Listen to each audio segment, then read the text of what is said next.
Hi everyone, this is MyBones. Welcome to my Jungle Sivir guide. I'm going to cover everything from the basics like rune page, masteries, and what all his moves even do, and what order I get them, all the way up to his jungle paths, including early ganking one, his team fighting power, his ganking power, as well as just general tips that kind of optimize his play. But first, before we move into the more advanced stuff, I want to get the basic stuff out of the way, like his move set. Lee Sin's passive is Flurry. After Lee Sin uses an ability, his next two auto attacks within 3 seconds gain 50% attack speed and return 15% energy each. Sonic Wave is his Q, and it's going to be a skill shot that when it connects does a little bit of damage and will also reveal the target. You can then follow up that move and jump to that target you just hit, dealing additional physical damage, and a lot of it's based off how much health. His W is going to be Safeguard. Safeguard is a shield that you can either cast on yourself or on an ally, and if you choose to cast on an ally, it'll actually jump you to your ally.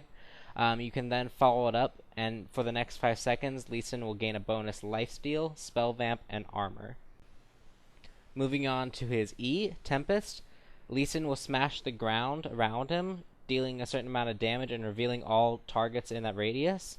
You can then follow it up with Cripple, and Cripple will hit any of those targets that you revealed on your Tempest, and it will reduce their movement speed and attack speed. Lee Sin's ultimate is Dragon's Rage. Lee Sin will perform a powerful kick, knocking his target back, and it'll deal a lot of damage, and if it hits an enemy champion, it'll actually knock the enemy champion into the air as well. Looking at my mastery tree, you can see that I've gone 2109. I've had the most success with this build, but it isn't the only mastery tree you can really use. There's also things like 16311, which give you a little bit more survivability at the cost of a little bit of damage. Also gives you a little bit better buff duration. But I've found that 2109 I've been able to use well, has worked the best for me. But try stuff out. Don't be afraid to try things out. That's how you learn. But this is really what I found to be effective. So if you want a base, this is a good place to start. Moving on to the runes, it's kind of the same deal. 15 physical damage reds, 13 armor blue or yellows, and then 24 magic resist per level blues. With the reds, you can replace with a little bit of armor pen. It won't kill you, but I run pure physical damage.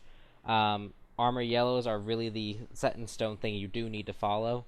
And then magic resist per level blues can also be replaced with energy. It really depends if you want to have a little bit more energy or a little bit more survivability.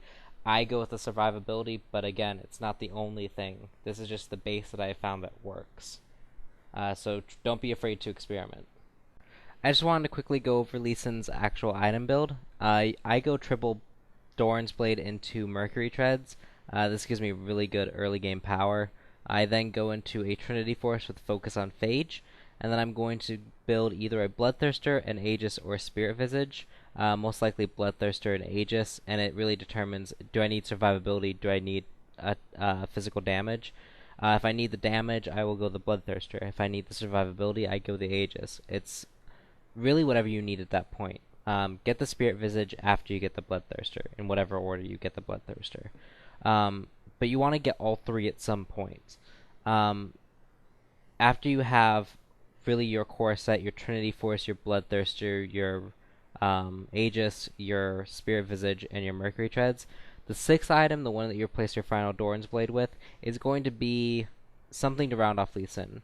Either a very good survivability item like a Sunfire Cloak or Force of Nature if you need more armor or magic resistance respectively, or some more damage like an Infinity Edge or another Bloodthirster. Really, that sixth item is whatever you feel like you need in the game. The sixth item is meant so that you can get it. I personally will fill it with something like a Bloodthirster or a Sunfire Cloak, but that's generally what I find that I need in the end game. It really just depends. Just try and get a good grasp on the situation. Pick what item is best for that situation. Moving into Lee Sin's jungle, I personally will almost never actually follow this jungle. I tend to play very gank oriented. I spend most of my time ganking lanes, pressuring lanes, and making my presence known than jungling. But there are some cases where if you're in a game, your lanes aren't going to be able to really pull off a successful gank. for whatever reason you have bad lane pairings or just something is off, you can always fall back onto this jungle cycle. It's just W, E, W, Q, and you're going to go from small golems to raise to wolves, and then you're going to clear blue, go back, and then you're going to start going out, ganking, getting red. But for the gank-oriented build, you're going to want to decide early on that you are going to gank because it's going to determine what your first move is. You want to get either Q or E instead of W if you're going to gank. And at level 2, after you clear either small golems or blue, and this is really determined, like if you see your bot lane is going to be easier to gank because you have like a Taric Caitlyn bottom. They have a stun, they have a trap. You're going to be able to get in there and get a really powerful gank as opposed to something like Corki Soraka. Not a bad lane pairing, but it's not going to be as gank friendly as Taric Caitlyn. So if you see that you want to go either blue or small golems, whichever side will put you closer to them, because blue golem or double golems will put you to level 2. You're going to just want to get Q and E, beat the small golems or the blue golem, and then get whichever one you didn't get of Q and E, and you're going to want to go gank a lane. I want to go over Lee Sin's ganking capabilities here. I have a few clips, and I'm going to be talking over them, explaining how the fight goes and what happens. It's going to be talking fast, so bear with me. In this first one, Garen actually gets caught in a 2v1, so I want to try and shield and Q. So not only can I shield him and protect him, but I can follow it up with a Q and cover mass distance to get in the fight quickly. And then E slow, Garen exhaust, and we pick up the kill relatively easily. In this next clip, I see Soraka out front alone, so I shield to an allied minion and try and catch her, but Singed is there, so I Q and I hit Singed, followed up with the slow, flash forward and kick him back, and then land a second Q and follow it up to get the kill on him. In this next clip, I get caught in a 2v1, and so I kind of want to show Lee Sin's mobility and his actual, like, just raw damage potential here. They're chasing me, so I shield to an allied minion under my tower, and Riven follows too close, eats a tower hit, and I'm able to actually use just that one tower hit to be able to bring her down and kill her. In this next one, Skarner sees a low health Wukong, so he ults. I shield in, and I throw my E out right when he goes to stop deceive, and I'm able to see him even though he's running away, and I Q and get the kill. In this last clip, Riven is incredibly far extended, so I'm going to land my Q, slow, and then follow the Q right before it ends, and since she's slowed, I was able to run in front and kick her back to my allies. Now, Shen's a little bit too far forward, so Shaco deceives forward and actually gets the slow, and I'm going to continue to keep him slowed with my cripple, and we end up picking up another kill. Jack stays behind, and we actually end up getting a kill on him, but I just kind of want to show how you can pick up a really easy assist as Lee Sin, because really this is all Mundo here. He dives forward, so I just shield to him, and I'm able to pick up assist for it. I just want to go into some few tips and specifically about team fighting with Lee Sin. I couldn't get a really good footage shot of a straight 5-on-5 team fight. My hard drive is currently full, so I can't really record any videos. So I'm going to be looking to record a good team fight that I can annotate onto this. But for now, since my hard drive is full, I have to wrap up this video as is, and then I'll annotate it later. But the team fight is very straightforward. You're going to abuse your mobility to pick out high target threats and to disrupt the team. You can shield in, do your E and cripple the entire enemy team, then go pick out their major threat like their AD carry in the back or their AP carry in the back. With your Q, you can kick the AP carry or AD carry into your team to get insta-killed. If a Fiddle ults, you can actually kick them back from the wall they just ulted behind, or you can kick them away from your team. You can even kick to disrupt the enemy team further by knocking everyone up. So Lee Sin is all about getting in there, disrupting the team, and then picking major threats off.